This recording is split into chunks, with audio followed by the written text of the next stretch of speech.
Le président du conseil de la région des Grands Ponts, Daniel Essiagne Cesse, a récemment présidé la cérémonie marquant la fin de la session ordinaire du conseil régional 2020. Devant un parterre d'invités et une foule de curieux, il a dressé le bilan de ses 1 an de mandature à la tête de ce conseil régional. Découverte de ce bilan avec Pierre Tebeu et Richard Akeke.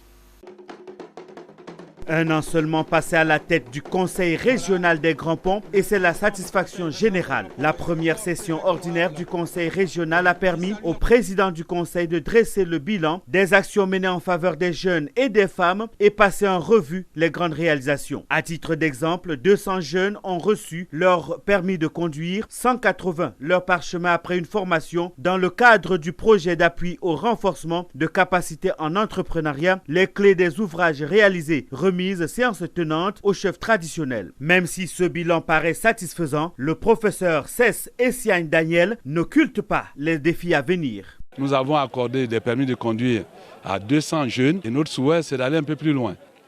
Nous avons également signé une convention pour les femmes, pour ne pas dire au profit des femmes, qui va permettre donc à nos mamans, nos sœurs, nos filles de pouvoir avoir accès à un crédit. Nous avons le projet aussi de plantation de manioc pour des jeunes. Nous avons sélectionné des jeunes à travers tous les villages, sans exception aucune, pour que ces jeunes aient au moins à faire 1,5 hectare de manioc. Il reste beaucoup à faire. Nous avons aussi notre plan stratégique qui sort très bientôt, qui va être validé, finalisé du 16 au 20 courant, donc mars. Donc c'est de tout cela que nous sommes venus parler.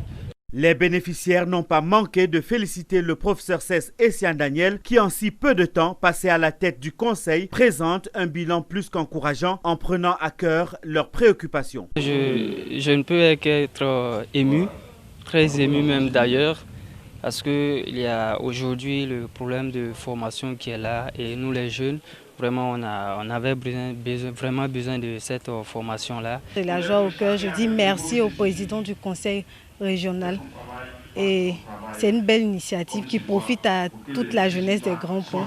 De 18% lors de la prise de fonction il y a 1 an, le conseil régional a fait un bond pour atteindre un taux de 52% des travaux et ne compte pas s'arrêter en si bon chemin. Le conseil régional des Grands Ponts entend mettre en œuvre son dynamisme pour la réalisation des chantiers titanesques, notamment la construction des ouvrages hydrauliques, des routes et des hôpitaux pour le bien-être de la population.